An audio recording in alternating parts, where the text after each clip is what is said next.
The Duke and Duchess of Ludwig, dressed in comfortable clothes, were making tea in the parlor. A teacup was placed on the side of the table opposite them, as if they were making room for me.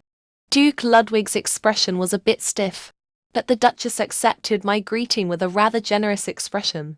I naturally sat across from them and grabbed a cup of hot tea, as we had a light conversation.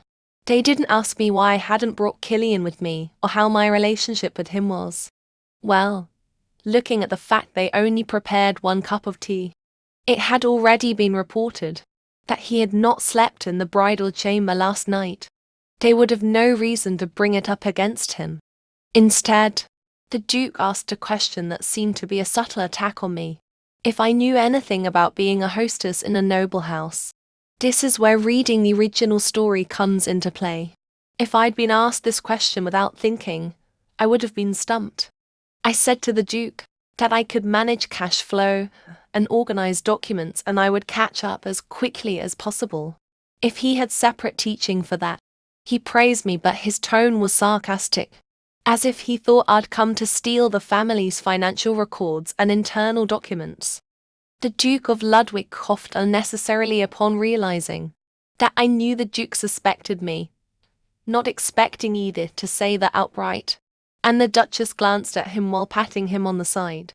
The Duchess, who was more understanding than the Duke, smiled and answered on her husband's behalf and said I can start next month and take some break for now. I refused and asked if I could start now. I didn't have anything to do anyway. Then, as an afterthought, I added she can call me whenever she needs me after recognizing her things as well.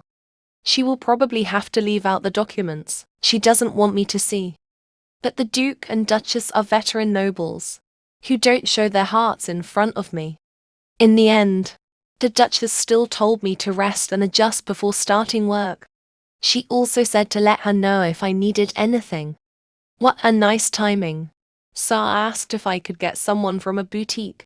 Their eyes widened in surprise for a moment. Then they smiled awkwardly and nodded. They probably thought and nodded that he was about to order expensive dresses, the Ludwig family's fortune. As soon as I got married, I didn't say what I was going to call a dressmaker for, because I had a somewhat devious idea. Then I asked if they could assign someone to show around, because I needed to familiarize myself with the mansion. Initially, they proposed Killian because it was his job, but I don't need his guidance as I am determined not to run into him as much as possible in the future. It's not like he would have been offered to do it in the first place though. The Duke and Duchess must have realized they were talking nonsense, because they immediately summoned the butler, Renan. At the Duchess' introduction, Renan bowed politely with a faint smile. I wonder if the Duchess is feeling sorry for me, which would be nice. Introducing the mansion to me was Killian's job, but instead, she assigned Renan as Killian's replacement. I reassured the Duchess that I was fine with that. Then I bowed to the Duke and Duchess, and quickly followed Philip out the door. It would be much more fun to look around the mansion than to sit in my room with nothing to do. And the choice is brilliant. The Sistine Hall houses works of art from Duke Ludwig's collection. I can't believe Duke has an art museum at home, with masterpieces hanging on every wall of the vast room, with statues in between and different displays every month. In my previous life, even if there was an exhibition and I was attracted to the city museum, I couldn't go because I didn't have time or couldn't afford the ticket price. And now, I can see so high-quality works of art for free. When I think about it, my heart beats fast, even though not all the paintings and sculptures are mine. And the good thing is, I can go and see it any time as long as I'm a Ludwig member. I guess that includes lies, but who am I to judge? At least I have one place to go when I'm bored. However, there are still many other interesting places. We are moving to the next room, the jewelry showroom where the Duke's jewelry is displayed here, and worn by members of the Ludwig family when attending important parties, with permission from the Duke and Duchess. After that, We toured the armory room, which contained weapons and armor, as well as a room filled with extraordinary blades made by famous artists. And the great library, the heart of the duchy with many rare books collected here. With many things I did today, I got excited and full of happiness. I tried to control my expression, but the corners of my mouth kept turning up. I guess I just smiled as I followed him. I thank Renan for guiding me around, and for his willingness to guide me tomorrow too, because it's impossible to see all parts of the mansion in one day. My compliment to Renan was genuine, not an attempt to flatter him. He was obviously wary of me, but he didn't show it, and he treated me respectfully.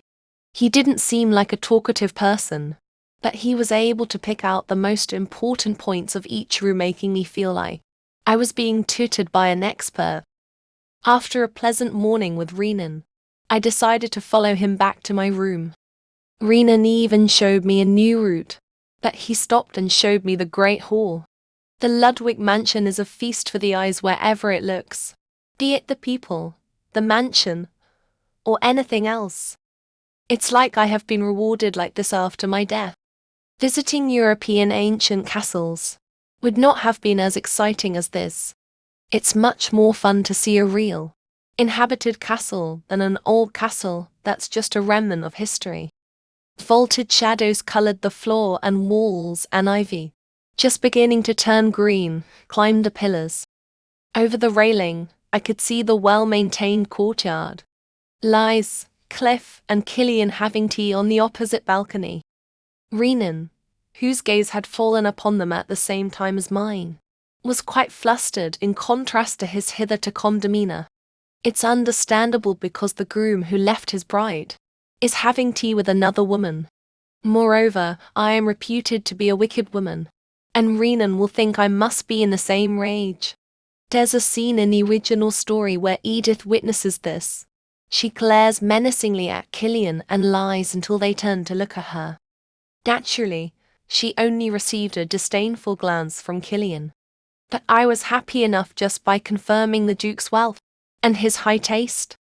I answered Renan by saying that I would often come to the garden, especially when spring arrives in the future, and asked Renan back to the mansion. I smiled brightly and led the way. His eyes looked at me with pity for some reason, but I must be mistaken. It must be Killian, not me, that Renan was feeling sorry for. Duke Ludwig asked about Edith's behavior to Renan, who had given her a tour of the mansion. Renan replied that Edith followed her instructions well and had a good grasp of the layout of the mansion, especially the Sistine Hall. There were no suspicious movements on Edith's part. Contrary to the rumors, she was very dignified. Duke Ludwig furrowed his brow and tapped his fingertips against the end of his chair's armrest. She might have been trained by that snake, Count Riegelhoff, but surely Edith was not as rumored. At yesterday's wedding, in addition to her vulgar dress, she maintained an elegant and upright posture to greet the guests, and although she must have been tired, she didn't lose her smile throughout the day. Even after Killian's rude behavior during the ring exchange, she kissed the ring bearers affectionately and didn't make things awkward. She doesn't match the rumors that label her as arrogant and inconsiderate. He and his wife had braced themselves for a visit this morning. They had already heard that Killian had not spent the night in the bridal chamber. They knew she would come and question them. Whether it was about how they raised their son or how he disrespected her, Edith had plenty to say. But she came to say good morning. The Duke tried to provoke her, but it only backfired. Killian's making things difficult, and they had nothing to say. It was no secret that Killian was in love with Liz. Duke Ludwig loved her as much as his own daughter and had planned to make her his daughter-in-law. But until this year, Count Riegelhoff had to be kept on a leash to keep him from aligning himself with Archduke Langston, so he could not refuse the offer of a marriage alliance with Edith. As sorry as he was for Killian, he couldn't give Cliff, his heir, the daughter of Count Riegelhoff, and after much persuasion, Killian and Edith were finally married. Killian walked away with those words, warning his father that his marriage to Edith was only a status on paper, looking as if he had lost his soul, and the Duke could say nothing. But Edith was rumored to be a wicked woman, and Killian's neglect of her would at least maintain his justification for expelling her later. He never thought Edith would be so calm and docile. Duke Ludwig sighed, and Renan coughed lowly beside him, telling Duke that Edith spotted Killian on the balcony. Duke Ludwig frowned at the word balcony. On the balcony of the Great Hall, Liz and her two sons often have tea. Renan added that Killian was having tea with Liz and Cliff. The Duke covered his forehead with his hand. Yesterday was the wedding, and the groom had not even spent the first night in the bridal chamber. The next morning, the bride saw flirting with another woman. Even if the Duke were in Edith's position, his blood would have boiled. With confused thoughts, Duke asked Edith's reaction to seeing that. Renan was no stranger to the Duke's nervous moods, as Edith's reaction baffled him as well.